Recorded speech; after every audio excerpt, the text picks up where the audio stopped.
I'm David Sweanor. I'm a lawyer by training. I'm based in Ottawa. I do work with the Community Foundation in Ottawa through funding things through that organization. My interest is in social change. I've done a lot on health promotion, health advocacy, international development, a whole range of other issues. I think that what I'd be most interested in is that if we look at various things that money's already going into, there's some things that are already very, very well funded, even if they're not getting the sort of results we want. So, for instance, in Ontario, the government's already spending over $40 billion a year in healthcare. What can I do to make a difference in that if I'm simply doing the sorts of things they're already doing?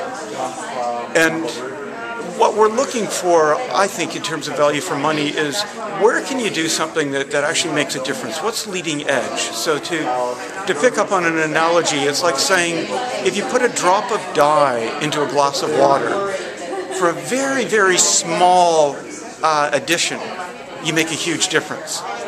If you pour a glass of water into the Pacific Ocean, you don't make any difference. So if I look at how could you give money to simply funding more healthcare in Ontario, you're not going to make a difference. That's the Pacific Ocean. It'd be lovely to have the sort of money that could really make a difference with a budget like that, but even Bill Gates doesn't.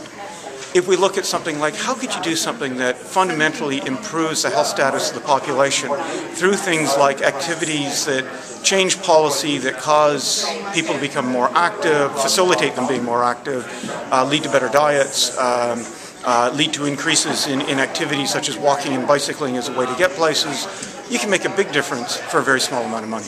It's the drop of dye in that glass of water rather than that glass of water in the Pacific Ocean.